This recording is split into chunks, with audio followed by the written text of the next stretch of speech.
Madame, Monsieur, bonjour et merci d'être avec nous sur RTDS, la chaîne des grands événements, pour ce nouveau numéro de votre émission Expression citoyenne. Alors ce jour, nous nous intéresserons à la Constitution, ce que c'est, comment s'élabore-t-elle, les différents pouvoirs définis par la Constitution, etc. Autant de questions que nous allons aborder ensemble avec notre invité de ce jour, Monsieur Ombé Kaféchina. Monsieur Ombé Kaféchina est juriste. Il est chargé de programme à Alternative Leadership Group. Bonjour monsieur, merci d'avoir accepté notre invitation.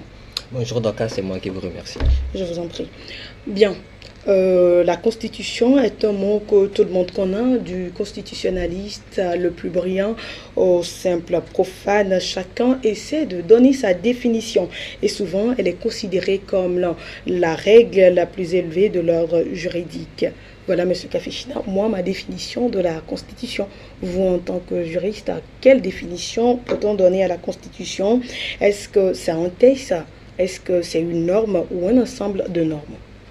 Merci Dorcas, tu viens là de donner une définition assez juste de la Constitution, je n'ai plus rien à ajouter. Mais toutefois, pour que ma présence ici ne soit pas vaine, je dirais que la Constitution, pour les profanes, tu as eu à le préciser, est d'une manière basique le document dans lequel est rassemblé un certain nombre de règles qui constituent les valeurs de la République. Mais pour le juriste ou le constitutionnaliste, il pourrait aller plus loin et définir la Constitution comme étant un ensemble de règles qui régissent l'exercice et la dévolution du pouvoir au sein d'un État. On pourrait aussi comprendre par la Constitution la norme fondamentale, et ça aussi tu l'as évoqué, la norme fondamentale au sein de l'État, dont la procédure de révision passe par une procédure assez particulière pouvant la différencier des autres normes de la République. Voici en quelques mots ce qu'on pourrait dire d'une certaine définition de la Constitution. Voilà, tout à l'heure vous l'avez eu à mentionner, la Constitution, si je peux le dire ainsi, c'est une norme ce sont des normes qui régissent en fait la République. Alors, pourquoi un pays a-t-il besoin d'une constitution? Pourquoi un pays a-t-il besoin d'une constitution? Avant tout, un pays est une personne morale, comme les sociétés qui ont des contrats de société, ce qu'on appelle les contrats de société, comme les syndicats, les associations qui ont ce qu'on appelle les statuts. Donc, quelque part, la constitution constitue le statut de l'État, qui permet de définir vraiment les grandes règles de la société. Pourquoi on a aussi besoin d'une constitution? C'est parce que la constitution définit aussi l'exercice du pouvoir. Et tu conviendras avec moi, Dorcas, que quand on parle de pouvoir, on parle aussi d'abus. Et Montesquieu a eu à dire que quand on ne limite pas le pouvoir, on est amené à en abuser. Il faut ainsi donc que par le pouvoir, on puisse limiter le pouvoir. Donc prévoir une constitution permet aussi quelque part de limiter le pouvoir afin que ceux qui sont en exercice même de ce pouvoir ne puissent pas en abuser. Voilà. Alors, comment s'élabore cette constitution? La procédure d'élaboration d'une constitution varie, mais de plus en plus, c'est la procédure démocratique qui est retenue. Et on n'entendra pas la procédure démocratique, celle-là qui fait intervenir beaucoup plus le peuple, aussi bien en amont qu'en aval. En amont, on retiendra d'abord, dans un premier temps, la phase d'élaboration. Et au cours de l'élaboration de la constitution, on peut soit consulter le peuple directement ou indirectement. On peut consulter le peuple directement. Voilà, allez-y. On peut consulter le peuple directement peut-être en essayant de faire une certaine consultation populaire afin de recueillir l'avis du peuple sur les grands axes qu'on pourrait donner à la Constitution. On pourrait aussi consulter le peuple d'une manière indirecte par le biais de l'Assemblée législative que le peuple a déjà élue. Et l'Assemblée aura maintenant à proposer un texte constitutionnel. Maintenant, il y a une seconde phase de la mise en place d'une constitution qui est la phase de l'adoption. Au cours de l'adoption, après avoir élaboré le texte d'une manière ou d'une autre, on peut soit soumettre ce texte-là par référendum au peuple. Et là encore, on revient au peuple. Ou soit passer par le biais d'une chambre, qui peut être d'une chambre, c'est-à-dire vous entendrez par l'Assemblée nationale, afin qu'il puisse adopter ce texte-là. Et la dernière phase, c'est la phase de la promulgation où intervient le président de la République pour parapher le texte, lui donner une date et déclarer ainsi la mise en vigueur de cette constitution-là. Voilà, donc dans la rédaction d'une constitution, on peut dire que le peuple intervient, les députés interviennent et le président de la République également. Voilà, alors il peut arriver que certains pays n'ont pas de constitution. De plus en plus, la majorité des pays ont une constitution. Certains pays sont beaucoup plus dotés d'une constitution qu'on considère comme étant une constitution coutumière ou non écrite. Parce que la plupart des pays ont des constitutions écrites et beaucoup plus non coutumières. Donc je donnerai l'exemple de la Grande-Bretagne qui est un grand pays de coutumes constitutionnelles. Ils n'ont pas véritablement de texte écrit, de constitution écrite, mais ils ont beaucoup plus une constitution coutumière qui rassemble un certain nombre de pratiques qui ont eu à se dérouler au sein de l'État depuis des générations et qui sont considérées comme ayant des valeurs constitutionnelles. Voilà. Alors à présent, nous allons revenir chez nous ici au Togo pour parler de la constitution togolaise. Alors, quand est-ce que la constitution togolaise a été élaborée pour la première fois? Si mes souvenirs sont bons, parce que je suis très jeune, la première constitution togolaise a été élaborée à la veille des indépendances en 1958. Donc c'est à cette période-là que le Togo a été doté pour la première fois d'une constitution. Ensuite, si tu le permets, a suivi une autre constitution en 1963 qui a été suspendue par le coup d'État de 1967. Et de cette période-là jusqu'en 1979, on a eu une période qu'on peut appeler une période anticonstitutionnelle, où le pays était dirigé sans que les actes des dirigeants soient fondés véritablement sur une norme constitutionnelle. Donc c'est à partir entre 1979 et 80 qu'on a mis en place une troisième constitution. Et enfin suivra la constitution la plus populaire que celle que nous tous, surtout nous jeunes, connaissons, la constitution de 1992. Alors pourquoi avoir décidé pourquoi le Togo s'est doté d'une nouvelle constitution en 1992? Voici là une question très intéressante. Pourquoi le Togo? Pas seulement le Togo, d'autres pays aussi, mais d'abord prenons le Togo. Pourquoi le Togo s'est doté d'une constitution de 1992? Il y a des facteurs extérieurs et des facteurs internes. Les facteurs extérieurs, on parlera de la chute du mur de Berlin, on parlera du discours de la boule, on parlera du vent de l'Est qui ont amené les valeurs démocratiques et qui ont rendu nécessaire la prise en compte des valeurs démocratiques dans la direction, dans la gouvernance même d'un pays. Et nous allons aussi ajouter comme facteur interne la conférence nationale souveraine qui a joué un grand rôle dans l'élaboration de la constitution de 1992. Donc en somme, on peut dire que ce sont les raisons essentielles qui ont poussé à la prise de la constitution de 1992. Voilà, Monsieur Kafechina, si vous permettez, un constat a été fait. Nous remarquons très souvent que nos pays africains sont très portés sur la modification des constitutions. Alors que si nous prenons le cas de la France, par exemple, la France en est aujourd'hui à sa 5e République. On va revenir un tout petit peu après sur ce que vous appelez République. Et puis les États-Unis ont leur constitution depuis 1787, quelque chose comme 1776. ça. Voilà. Alors, qu'est-ce qui amène nos pays africains à changer à chaque fois, si je peux le dire ainsi, leur constitution? Si nous savions que le problème de la constitution, c'est un problème d'une constitution s'est posé au Nigeria un temps, ce qui a permis au renversement du président nigérien. Alors pourquoi? Oui, donc Cassie vient là de faire un constat très délicat, un constat très vrai aussi. On pourrait considérer même que la modification des constitutions est devenue quelque part le sport préféré de nos assemblées et auquel elle se livre fréquemment. Pourquoi est-ce que les pays africains sont amenés souvent à modifier les constitutions? Il y a des dits et des non-dits. Les dits, c'est que souvent ce qui justifie la modification d'une constitution, c'est de pouvoir l'adapter aux circonstances politiques et juridiques en cours. À un moment donné, la constitution ne peut pas tout prévoir. À un moment donné, il pourrait y avoir des changements politiques et juridiques et qui nécessitent qu'on puisse adapter la constitution à ces genres de situations. Ça, ce sont les dits. Et c'est ce qui est justifié et concevable dans la modification d'une constitution. Mais il y a des non-dits. Dans la mesure où dans le pays africain, nous constatons le plus souvent que les modifications constitutionnelles sont faites le plus souvent pour s'adapter à un régime, pour l'adapter à une personnalité et continuer ainsi le culte de la personnalité. Ce qui ne permet pas de rendre nos constitutions beaucoup plus vivantes et beaucoup plus viables. Voilà. Si nous devons retourner à la constitution togolaise, est-ce qu'on peut avoir une idée sur les différents titres qui composent notre constitution? Les différents titres qui composent notre constitution, la constitution togolaise aborde plusieurs aspects. Oui. Elle aborde les dispositions concernant les pouvoirs et les compétences du pouvoir législatif, du pouvoir exécutif et aussi du pouvoir judiciaire ou encore appelé le pouvoir juridictionnel. Elle aborde aussi les lois, les droits et libertés fondamentaux du citoyen. Et définit aussi quelque part ce qu'on pourrait appeler le quatrième pouvoir qui rassemble quelque part le pouvoir constitutionnel, les compétences de la Cour constitutionnelle, de la Cour des comptes, de certaines institutions spécialisées de la nation comme la Commission nationale des droits de l'homme et aussi quelque part certaines autorités administratives indépendantes comme la haute autorité de l'audiovisuel et de la communication. Donc c'est la définition de l'ensemble des compétences et des pouvoirs de ces organes-là que rapportent les titres de la Constitution togolaise. Voilà, nous allons nous arrêter un tout petit peu sur le chapitre 4, où on aura parlé du pouvoir exécutif et comprendre les fonctions du chef de l'État conformément à la Constitution. Alors, Monsieur Kafishina, quelle est la place du président de la République dans la Constitution togolaise? Le président de la République, la place du président de la République dans la Constitution togolaise est considérable. Et vous permettrez que nous puissions à chaque fois faire ce chevauchement entre la Constitution de 1992 et avec la modification même de 2002, qui est une modification très essentielle. Avec la Constitution de 1992, le président de la République avait déjà une place importante. Il était le chef de l'État, contrairement à ce que nous constatons dans d'autres pays où le chef de l'État n'a qu'une valeur symbolique, notamment dans des pays comme l'Allemagne et l'Italie, où c'est beaucoup plus le chef du gouvernement qui est présent.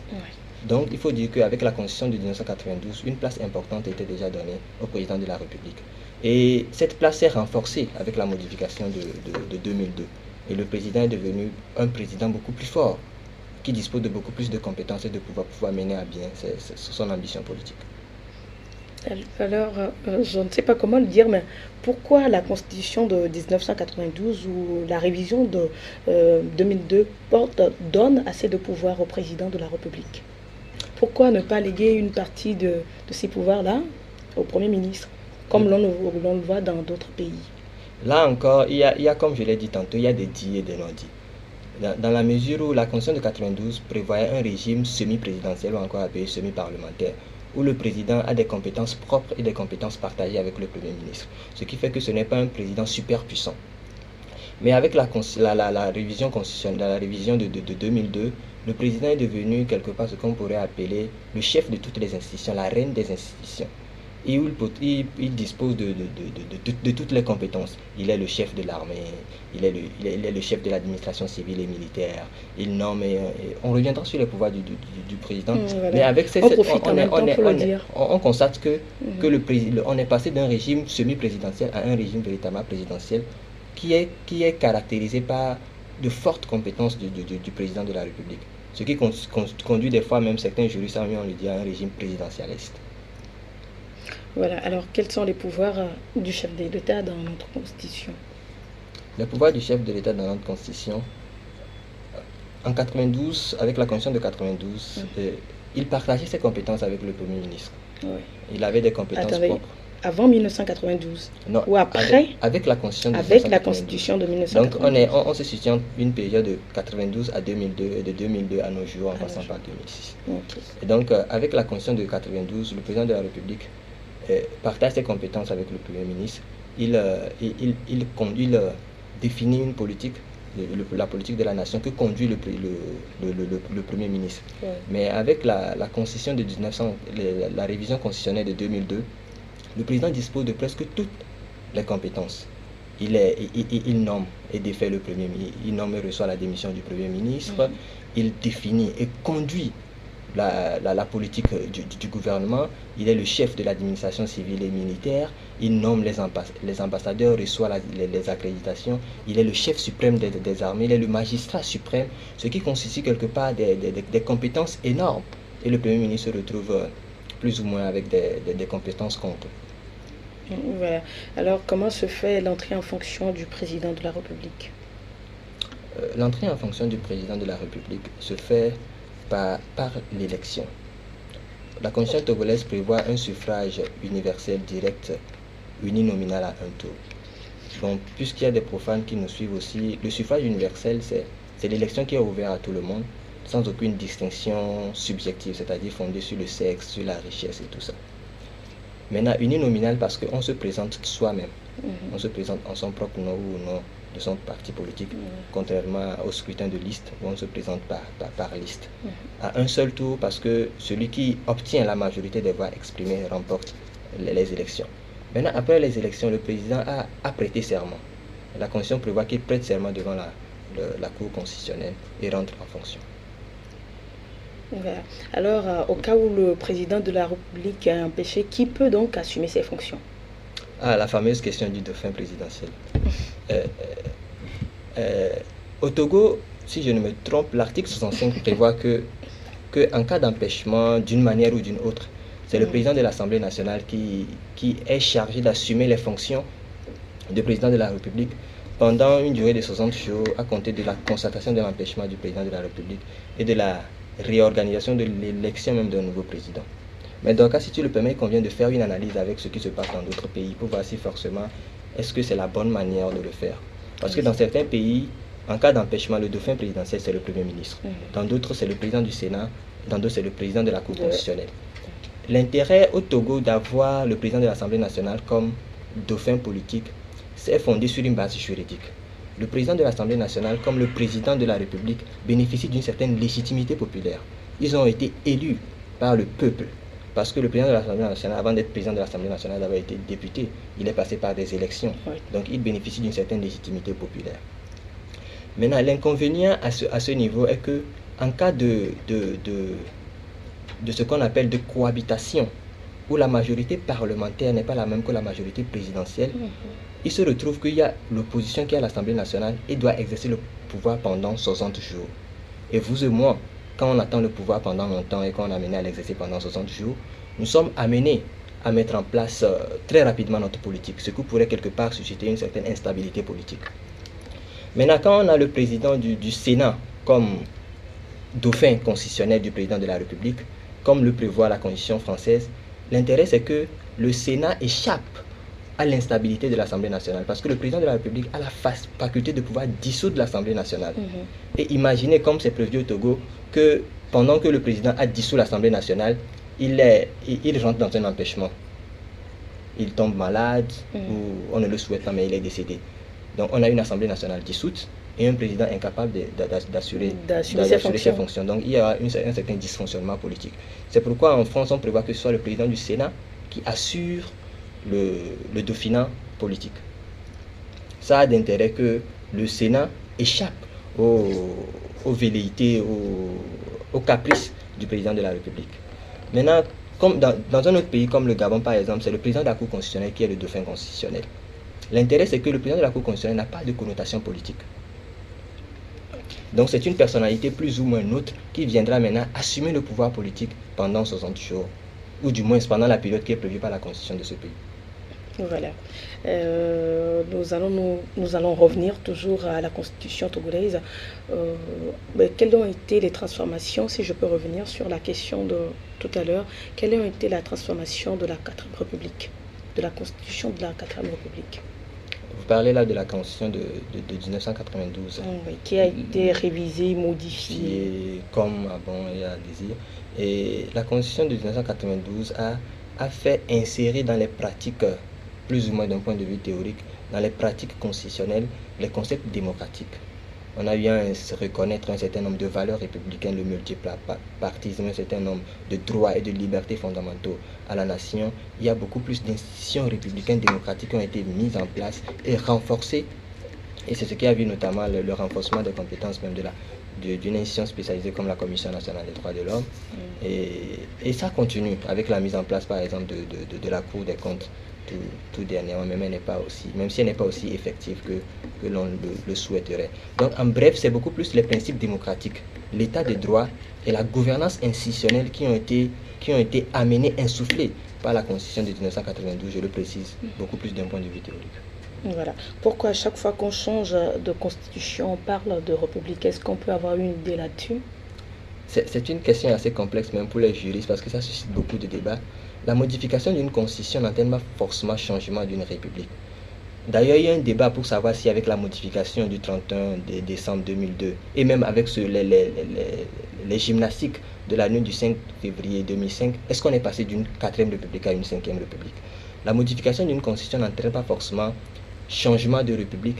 On a beaucoup plus changement de république quand la modification constitutionnelle porte sur les valeurs essentielles, sur les valeurs républicaines. Je prends un exemple.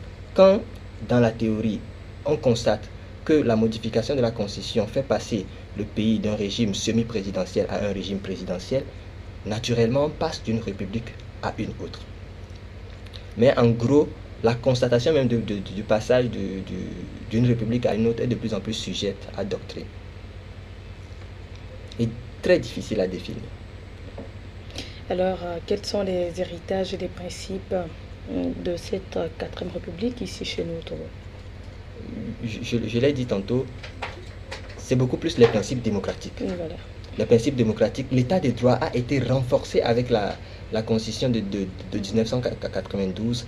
La gouvernance institutionnelle, de nouvelles institutions ont été mises en place. Leurs compétences, leurs pouvoirs ont été clairement définis. Et surtout un aspect très important, vu que je suis aussi consultant en droit de l'homme, c'est que les droits et libertés fondamentaux des personnes humaines ont été clairement définis. Et aussi certaines valeurs internationales partagées par le Togo ont été aussi insérées dans la constitution de 1992, ce qui renforce quelque part les droits et libertés fondamentaux reconnus aux citoyens. Voilà. Quelle est alors la place de la Constitution dans la hiérarchie des normes juridiques? Je ne suis pas trop juriste. Hein. Oui, je comprends. Souvent, l'idée qu'on a de la Constitution, et elle n'est pas fausse, c'est que la Constitution est la norme suprême de la République.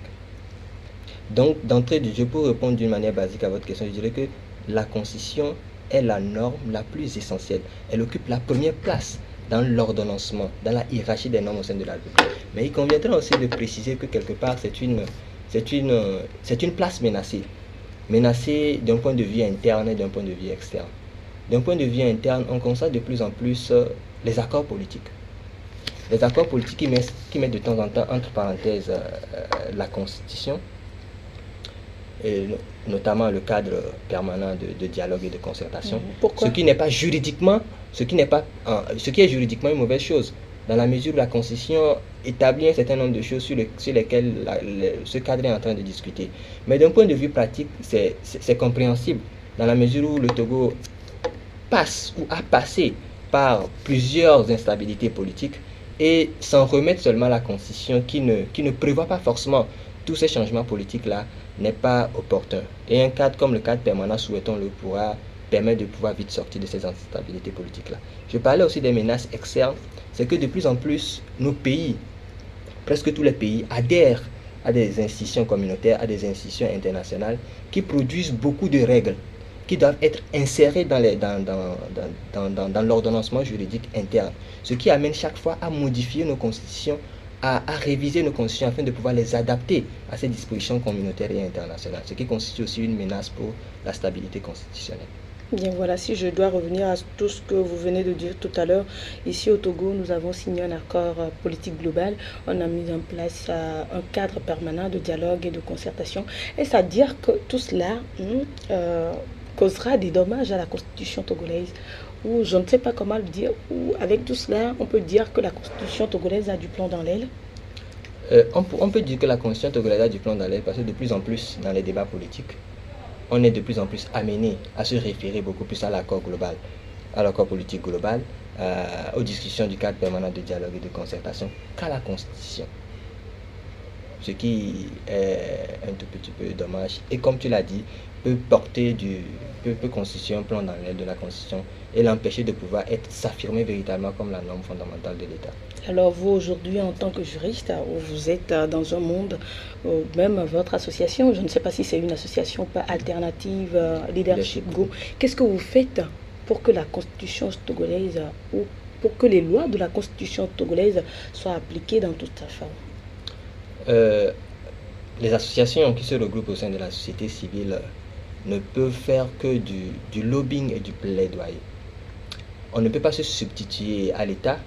On pourra, dans un premier temps, du côté de la population, les sensibiliser, les informer, leur porter l'information sur tout ce qui contient la Constitution et ce qui est leur droit et leur devoir, et faire maintenant le lobbying et le plaidoyer, en un mot, c'est-à-dire encourager l'État, le politique, à pouvoir respecter cette disposition constitutionnelle et d'éviter de plus en plus de sortir de ce cadre constitutionnel-là. C'est ce que Alternative Leadership Group fait en tant qu'institution de jeunes spécialisée dans la citoyenneté, dans la gouvernance et les droits de l'homme. Quelles sont les actions que vous avez déjà amenées au sein de votre association? Souvent, nous organisons ce que nous appelons les universités populaires du leadership et de la citoyenneté. Nous avons un autre cadre que nous appelons les cafés discussions, où il s'agit d'inviter des jeunes et des personnes ressources afin de discuter sur les questions d'actualité. Et nous venons de terminer 2 projets et nous sommes sur un autre projet. D'abord, dans un premier temps, un projet avec le soutien du ACDH qui est fini en 2009, qui portait sur les droits de l'homme en 3 dimensions, où nous avons eu à aller vers les jeunes scolaires, les élèves et les lycéens, pour leur porter l'information des droits de l'homme et de la citoyenneté. Nous venons de terminer un projet qui porte sur la démocratie à la base, la gouvernance locale. Nous avons eu à former des jeunes, à les regrouper au sein de ce que nous avons appelé les clubs communautaires de citoyenneté, afin qu'ils puissent porter haut le message de la démocratie locale et de la gouvernance locale. Présentement, nous sommes en train de former des jeunes filles. Le leadership féminin nous tient aussi à cœur, des jeunes filles, afin qu'elles puissent porter aussi en influence au sein des instances décisionnelles de leur localité. Est-ce que tout cela, si je peux le dire, a déjà porté ses fruits? Tout ceci apporte ses fruits parce que de plus en plus, nous avons certains jeunes que nous voyons dont nous sommes fiers parce qu'ils sont de plus en plus informés et informent d'autres personnes. Parce qu'ils sont de plus en plus... Moi-même, je suis un fruit de cette école, de l'école de ALG. Et quand vous voyez ces gens de jeunes qui émergent, et nous avons certainement des jeunes que nous sommes en train d'encourager à participer beaucoup plus, voire même à postuler pour les élections locales. Et tout cela constitue véritablement des résultats palpables et une fierté pour nous. Voilà. On revient toujours à la Constitution togolaise. Comment protéger, ou pourquoi et comment faut-il protéger cette Constitution-là? D'abord, pourquoi protéger la Constitution? Parce que c'est la norme fondamentale. Ce qui est essentiel, on ne peut pas badiner là-dessus. Bien sûr, mais à chaque fois, on voit qu'elle est modifiée et révisée. C'est parce qu'elle n'est pas assez protégée. C'est parce qu'elle n'est pas assez protégée. Je reviendrai sur la protection, mais pourquoi protéger? Parce que aussi, il faut assurer l'unité de la Constitution. C'est très important. Aussi bien que la nation est unie, il faut que nous ayons une Constitution une. Quand je parle d'une certaine unité de la Constitution, c'est une certaine cohérence, c'est une certaine cohésion, c'est une certaine logique au sein de cette Constitution-là. Et maintenant, comment est-ce que nous pouvons protéger la Constitution? Souvent, on parle d'une certaine protection politique et d'une protection juridique. La protection politique, j'en ai un tout petit peu parlé tout à l'heure. Ça se retrouve à plusieurs niveaux, au niveau des politiques, au niveau des gouvernants, au niveau de la société civile. Au niveau des gouvernants, il faut que chacun, les pouvoirs dont dispose l'autre, pour pouvoir inhiber ou bien annihiler les velléités de l'autre pouvoir, constituent des protections. Aujourd'hui, j'ai parlé tantôt du pouvoir de dissolution de l'Assemblée nationale dont dispose le président de la République. C'est une compétence qu'il a afin de pouvoir à un moment donné mettre fin en fonction de l'Assemblée nationale à titre de protection de la Constitution. C'est aussi une manière de protéger la Constitution. De la même manière, l'Assemblée nationale peut démettre le gouvernement. Donc c'est aussi une manière de protéger. Donc chaque pouvoir dispose de pouvoir afin de pouvoir limiter les pouvoirs de l'autre pouvoir, ce qui constitue une protection. La protection juridique, et qui est quelque part la plus importante, c'est celle-là qui est assurée par la Cour constitutionnelle et qu'on nomme comme le gardien de la Constitution. Parce qu'ils ont pour mission de pouvoir voir si les lois et les autres normes juridiques prises sont en conformité avec la Constitution et pouvoir le sanctionner. Et la Cour constitutionnelle a créé le contentieux constitutionnel qui constitue aujourd'hui la gloire même du droit constitutionnel. Parce que le droit constitutionnel était considéré comme une discipline qui ne sanctionnait pas. Mais avec la Cour constitutionnelle, c'est que la violation de la Constitution peut entraîner une certaine sanction d'une manière ou d'une autre. Ce qui constitue aujourd'hui une fierté pour le droit constitutionnel. Voilà, si on doit revenir aux institutions de la République togolaise, est-ce qu'on peut dire aujourd'hui, vu tout ce que vous venez de dire, est-ce qu'on peut dire aujourd'hui que toutes ces institutions togolaises ont les coudées franches? Oui, en théorie et non en pratique. Expliquez-vous.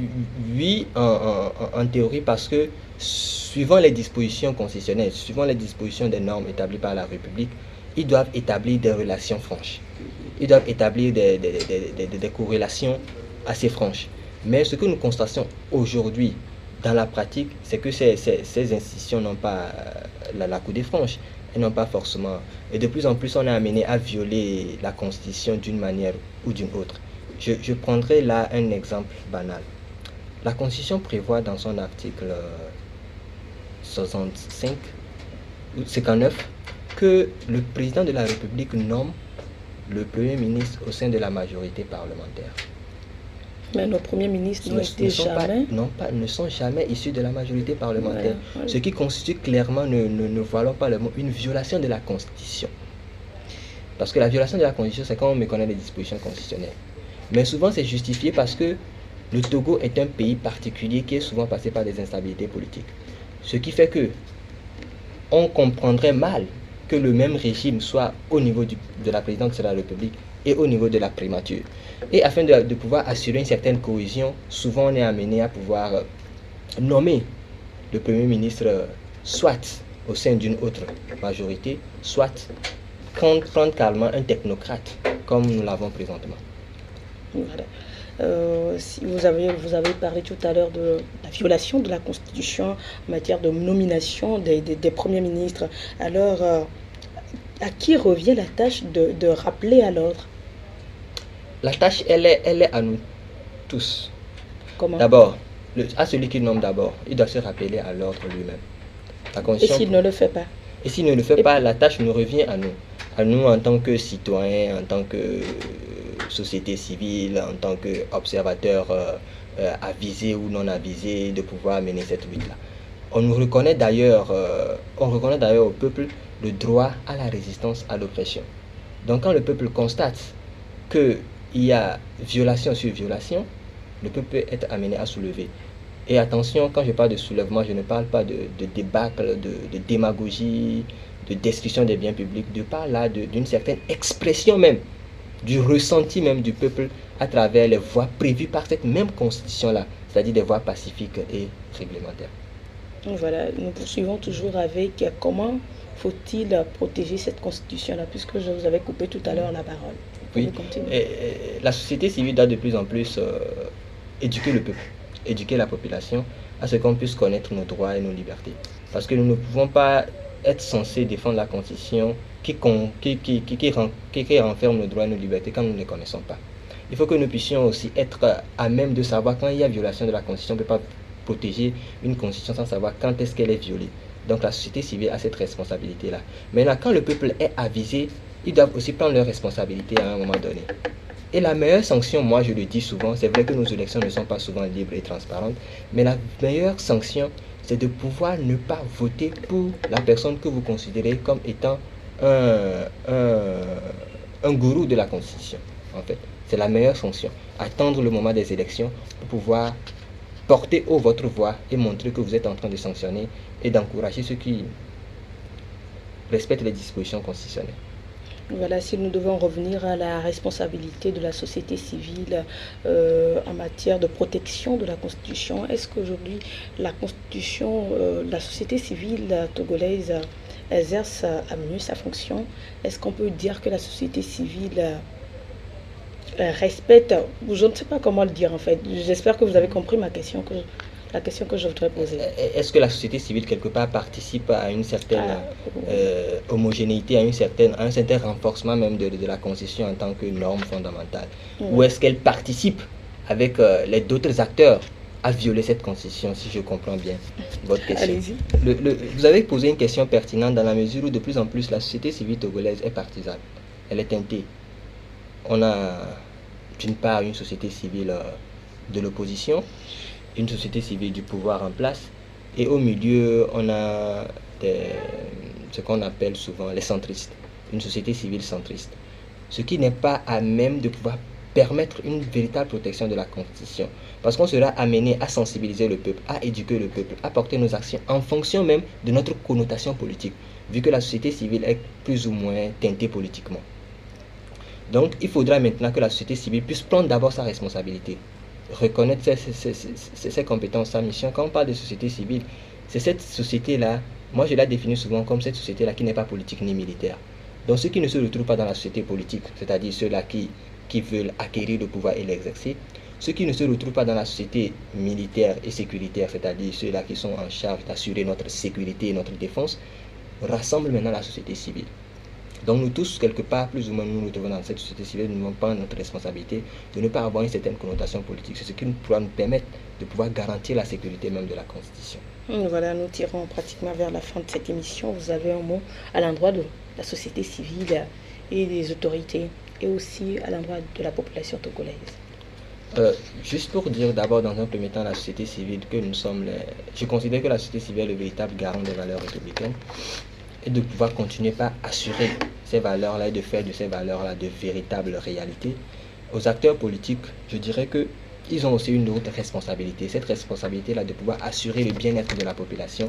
Et la Constitution a mis en œuvre toutes les dispositions nécessaires pour que nous puissions assurer ce bien-être-là. Ils doivent aussi prendre leurs responsabilités. Et à la population d'être de plus en plus avisée, d'être de plus en plus éclairée, d'aller à l'information et de chercher l'information pour que nous puissions tous assurer cette homogénéité-là et cette unité-là de la Constitution. Voilà, je vous remercie, M. Ombeka Fichina. Je rappelle que M. Ombeka Fichina est juriste.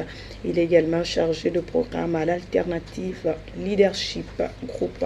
Voilà qui met fin à cette émission. Merci de l'avoir suivi. Excellente suite de nos programmes. À très bientôt.